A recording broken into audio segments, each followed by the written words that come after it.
All right, everybody. Hey, welcome back. We are in week 3 of the Giro and things are getting hot.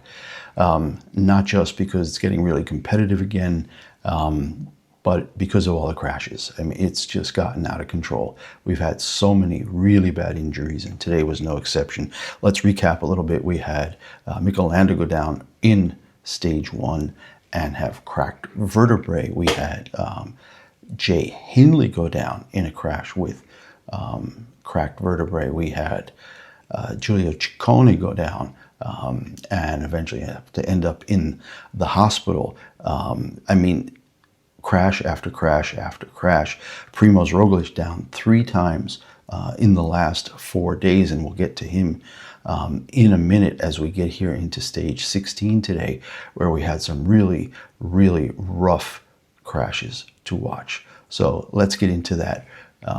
Right now, Joshua Tarling went down so hard today, and he crashed into one of those supports for the guardrails on the street, and it clearly got him in the lower back as we watch the slow-mo here. Traffic circle, pouring rain again, so much rain this Giro, and he goes down here in a heap, goes hard into the barrier.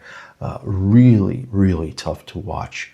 And he was down for a long time, clutching at his lower back, and his race is over. Martinelli was the scariest one, though.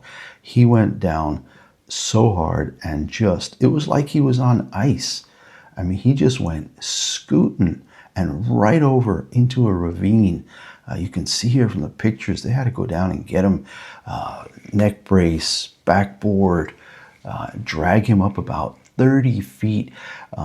He almost hit the guardrail the way Joshua Tarling did, but he missed and went through that little gap and ended up 30 feet down. We're so lucky that it wasn't like a 100 or 200 foot drop. That was really bad. Here we have Bernal down with a defect and people going by at breakneck speed. He's trying to get it back together, and he would make his way back up to the front, but trouble for him as well. Then we have Bora, and I don't know if this was the Roglic crash, but again, it's his 3rd crash within 4 days, I think, since Saturday. And that was it for Roglic. Here we had Carapaz with equipment issues, getting his vest and his gear redone. Here we have Roglic finally abandoning. It's just too much. He just wasn't able to keep up, and he was really down and out after that 3rd crash in just a few days. But now, towards the end of today's stage, the sky opened up, the sun came out, and you had Fortunato and Scaroni breaking away with just a few kilometers to go. Pellizzari, who is now the Bora guy, who will pretty much take over with Roglic out. Yates and Storer were in another group. Derek G was in a group. And then you had Bernal and the pink jersey. We haven't mentioned the pink jersey at all yet, but he was back and losing time. And people who had been several minutes behind were really looking to make a change at the top of the general classification today. So fascinating stuff, but it was really all about Italy today. It's been a long time since they won. I think they said it's 17 consecutive stages, the Giro, without an Italian winner. Also because I don't think Filippo Ganna's been in the race last year or this year. Would have at least had a couple of chances at some sprint finishes. Mats Pedersen been getting all the glory there, but Fortunato is in the blue jersey. He's the king of the mountains so far, and yeah, Scaroni right there with him. I think his wheel went across first, as you can see. So 1-2 so far for Italy in stage 16, 5.5 hours. And then who would come third? And it's Pellizzari. Pellizzari broke away from Carapaz. You could see him in the back there, just coming along. But he basically has a kind of free will now, Pellizzari. And Carapaz looking really good. And now the question was only going to be, what were the gaps back to Del Toro? For Yates, who was in the next group, for Carapaz. Pellizzari was not really a threat, but he's moved up way high in the general classification now. So as you can see, he's pulling away from Carapaz a little bit and really throwing down some serious cadence at the end there. So he got third. So clean sweep of the podium for today's stage for Italy. But Carapaz is looking scary good. And I think he's got a great shot now. A lot of the favorites are out. Isaak Del Toro has been in pink now for quite a while as we enter week 3, final week. Lots of really, really hard stages. We've got the 2 really big ones, I think, on Friday and Saturday.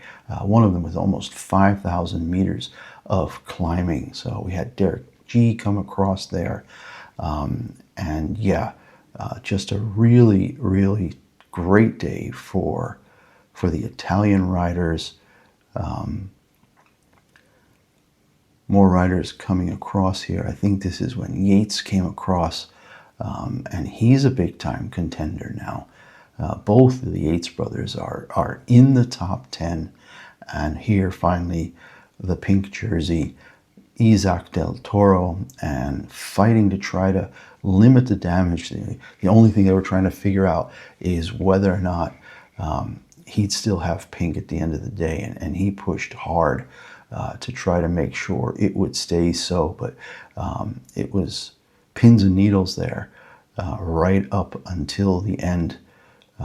Tough stage, but this third week is going to be absolutely brutal. You can see Bernal is in there now, in the top 10 today.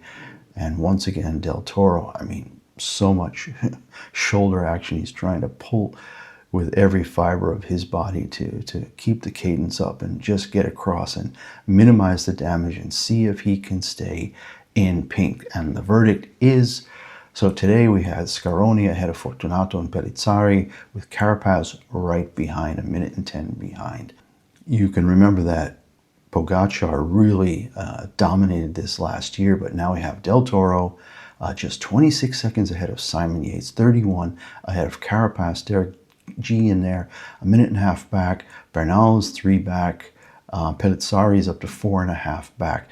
And I think what that shows us is that unlike last year, this is not going to be a runaway victory for anybody. It's going to be hard fought. And one guy might come out on Friday in one of the 2 really huge mountain stages and do something and then crash out the next day on Saturday and not have the energy to hold it. So I think anybody within 5 or 6 minutes right now still has a shot. So an exciting third week. Sadly, way too many crashes, lots of injuries. Roglic is out, Martinelli is out, Joshua Tarling is out today. So a tough day starting down in the really cold, wet again. And we'll see how it goes now for the rest of this week. But an exciting Giro shaping up. So we'll catch you again after the next stage. Bye now.